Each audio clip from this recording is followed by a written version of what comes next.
toll is taking a big toll on the people of India.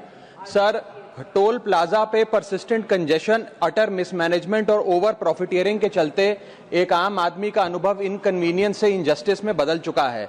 और आज मैं उन्हीं सिटीजन्स की जो टोल प्लाजा पे हैरेसमेंट फेस करते हैं उनका मुद्दा आपके सामने रखना चाहूंगा। सर, मेरा पहला कंसर्न है tax burden on the citizen. Sir, incidence of tax related to roads and highways is very very high in India.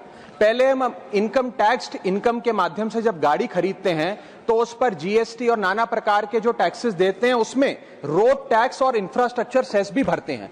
उसके बाद जब पेट्रोल डीजल भरवाते हैं तो स्पेशल एक्साइज ड्यूटी, वैट के साथ साथ हम रोड डेवलपमेंट सेस और इंफ्रास्ट्रक्चर सेस भी भरते हैं। उसके बाद जब हाईवे पे गाड़ी चलाते हैं तो टोल टैक्स भी हमसे वसूला जाता है, जो एक नागरिक के लिए अनबियरेबल बनता जा रहा है। सर, मेरा सेकंड कंसर्न है extremely poor quality of roads.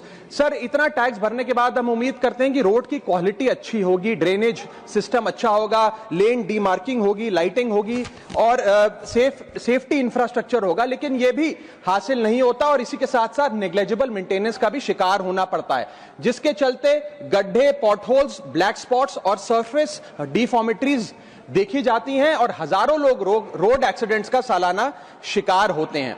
Sir, इसके साथ साथ मैं बताना चाहूंगा कि केरला हाईकोर्ट ने हाल ही में अपने एक ऑर्डर में NHAI को फटकार लगाते हुए कहा that if road continues to be bad और incomplete NHAI has no right to collect the toll और टोल प्लाजा बंद कर दिए। जम्मू कश्मीर हाईकोर्ट ने अपने 2 टोल प्लाजाओं पे 80% की छूट देते हुए कहा कि सड़कें इतनी खराब हैं कि ऑपरेटर को टोल वसूलने की कोई अधिकार नहीं है। सर, इसी के साथ साथ थर्ड कंसर्न है कंजेशन, ट्रैफिक जैम और delay at toll plaza. Sir, इतना पैसा देने के बाद भी अगर 30 से 40 मिनट टोल प्लाजा पे खड़ा होकर समय बर्बाद करना पड़े, लाइनों में लगना पड़े, तो क्या फायदा sir? Sir, highways are meant for seamless connectivity, seamless mobility, लेकिन टोल प्लाजा पे जो कंजेशन है उसकी कॉस्ट कौन कैलकुलेट करेगा?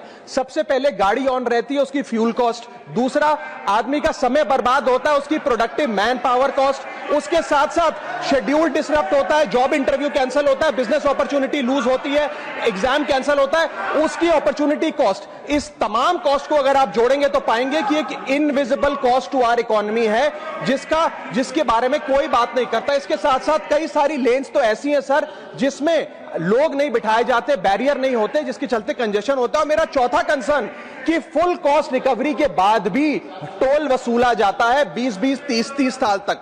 सर, मैं ये कहना चाहूंगा कि ये एक लीगलाइज लूट है जिसे बंद करना चाहिए। इसके साथ साथ एक नियम बनना चाहिए कि अगर 5 मिनट से ज्यादा कोई भी सिटीजन टोल प्लाजा पे खड़ा है तो उसकी गाड़ी को फ्री में निकलने दिया जाए।